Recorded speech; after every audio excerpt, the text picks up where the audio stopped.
அனைத்து நண்பர்களுக்கும் வணக்கம். இன்னைக்கு நான் உங்ககிட்ட பகிர்ற செய்தி போக்சோ சட்டம். போக்சோ சட்டம், அந்த சட்டத்தில் யாராவது ஒரு நபர் ஒரு 18 வயதுக்கு மேற்பட்ட ஆணோ பெண்ணோ ஒரு 18 வயது பூர்த்தி அடையாத ஒரு ஆண் பிள்ளையிடமோ அல்லது ஒரு பெண் பிள்ளையிடமோ ஏதேனும் பாலியல் ரீதியாக தொந்தரவோ பலாத்காரங்களோ செய்தால் இந்த போக்சோ சட்டம் பாயும். சரி, இந்த போக்சோ சட்டத்தில் எஃப்ஐஆர் பதிவு செய்தாலும் இந்த போக்சோ சட்டத்தில் அனைவரும் கைது செய்யப்படுவார்களா, ஜெயிலுக்கு செல்வார்களா என்றால் அதில் ஒரு சில விதிவிலக்கு உள்ளது. அது என்னன்னாக்கா, ஒரு 17 வயசு அந்த வயது ஒட்டிய ஒரு பெண்பாளரும் ஒரு மேஜரான ஒரு ஆண்பாளரும் காதல் மலர்ந்து அதன் மூலம் அந்த பெண்ணுடன் அந்த காதலர் உடலுறவு வைத்திருந்தாலோ அல்லது அதன் மூலம் ஒரு குழந்தையை பெற்றிருந்தாலோ, அந்த பெண் 18 வயதை பூர்த்தியாகாமல் இருந்தாலும் கூட அந்த பெண்ணின் பெற்றோர்கள் அந்த காதலன் மீது புகார் கொடுக்காமல் இருந்தால், புகார் கொடுக்க மறுத்துவிட்டால், அப்போது என்ன நடக்கும் என்றால், அந்த பெண்ணின் பெற்றோர் புகார் கொடுக்க மறுத்தாலும் சோசியல் வெல்ஃபேரின் மூலம் மகளிர் ஆணையம் அவர்கள் மூலம் புகார் பெறப்படும், எஃப்ஐஆர் பதிவு செய்யப்படும். ஆனால் அந்த காதலன் மீது எந்த விதமான கைது நடவடிக்கை இருக்காது. அதற்கு பதிலாக ஒரு சம்மன் அனுப்புவார்கள், அந்த காதலிடம் ஸ்டேட்மெண்ட் பெறுவார்கள். அதற்கு பிறகு கோர்ட்டில் டைரக்டாக ட்ரையல் நடக்கும். அதுதான் இன்றைய நடைமுறை. ஆகவே போஸ்கோ சட்டத்தில் ஒரு வழக்கு பதிவு செய்யப்பட்டால் அந்த காதலன் கண்டிப்பாக கைது செய்யப்படுவான் என்றால் இல்லை.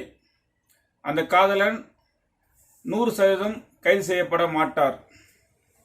அந்த காதலனிடம் காவல் நிலையத்தில் வாக்குமூலம் பெறப்படும்.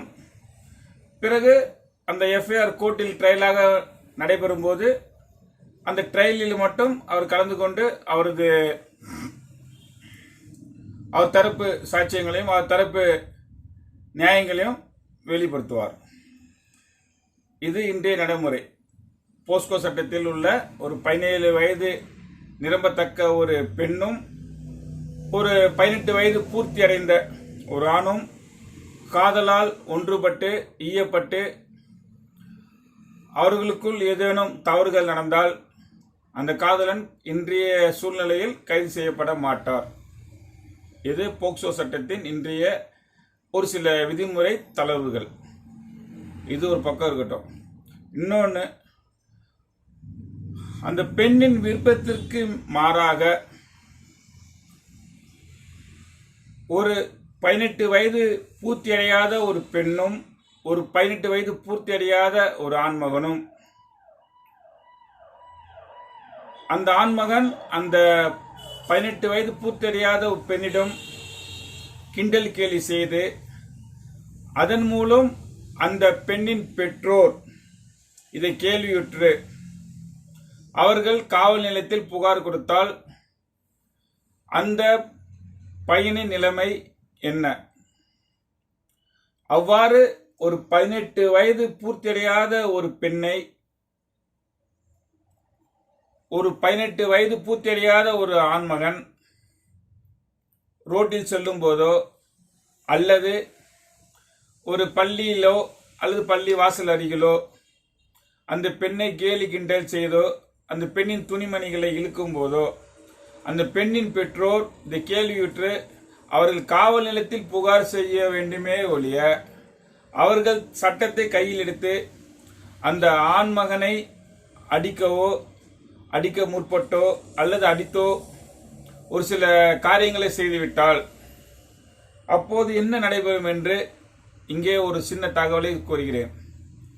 எனக்கு தெரிந்த ஒரு நபர் அவருடைய பெண்ணை பள்ளிக்கு அனுப்புகிறார். அந்த பெண் பள்ளிக்கு செல்லும் வழியில் ஒரு 18 வயது பூர்த்தியடையாத ஒரு ஆண்மகன் அந்த பெண்ணை கிண்டல் செய்கிறார். அவ்வாறு அந்த பெண்ணை கிண்டல் செய்யும் பட்சத்தில் அந்த பெண் அந்த தாயிடம் பெற்றோரிடம் முறையிடுகிறார்.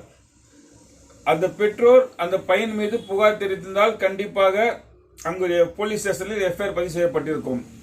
ஆனால் அதற்கு மாறாக சட்டத்தை தன் கையில் எடுத்து அந்த பெற்றோர் அந்த பையனை பிடித்து அந்த பையனை அடிக்கிறார்கள்.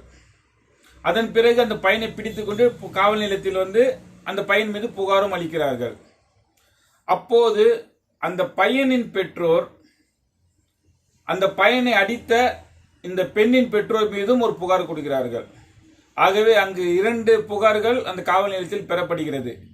அவ்வாறு 2 புகார்கள் அந்த காவல் நிலையத்தில் பெறப்படுவதால் அந்த காவல் அதிகாரிகள் இந்த பையன் மீதும் நாங்கள் எஃப்ஐஆர் போடுகிறோம், அந்த பெண்ணின் பெற்றோர் மீதும் நாங்கள் எஃப்ஐஆர் போடுகிறோம் என்று இரு பக்கமும் எஃப்ஐஆர், இரு பக்கமும் ரிமாண்ட் என்று அங்கு சொல்லவே அங்கு ஒரு தர்ம சங்கடமான சூழ்நிலை உருவாகிறது. அதற்கு பிறகு அந்த பெண்ணின் பெற்றோர் அந்த புகாரை வாபஸ் வாங்கி கொண்டு செல்லும் நிலைக்கு தள்ளப்படுகிறார்கள். இதற்கான காரணம் அவர்கள் அந்த சூழ்நிலையில் அந்த நேரத்தில் அவர்கள் ஒரு அவசர கோணத்தில் எடுத்தப்பட்ட ஒரு சில முடிவுகள் அது அவர்களுக்கு பாதகமாக அமைந்துவிடும். ஆகவே பெற்றோர்களே 18 வயது பூர்த்தி அடையாத எந்த பெண்களையும் எந்த ஆண், அது 18 வயது பூர்த்தி அடைந்தாலும் சரி 18 வயது பூர்த்தி அடையாத ஆனாலும் சரி, அந்த ஆண் ஒரு பெண்ணின் மீது கேலி கிண்டல் செய்யப்பட்டு அவ்வாறு ஒரு சூழ்நிலை நடக்குமே ஆனால் அந்த பெண்ணின் பெற்றோர்கள், பெண்ணை பெற்ற பெற்றோர்கள் தயவு கூர்ந்து பொறுமை காத்து அந்த பையன் மீது காவல் நிலையத்தில் புகார் கொடுத்தால் 100க்கு 100% எஃப்ஐஆர் பதிவு செய்யப்படும். அங்கே ஒரு ரிமாண்ட் நடக்கும். இதை தவிர்த்து நீங்களே அவசரப்பட்டு சட்டத்தை கையில் எடுத்தால் அங்கு நிலைமை தலைகீழாக மாறிவிடும் என்பதை உங்களுக்கு புரிந்து சொல்லுகிறேன்.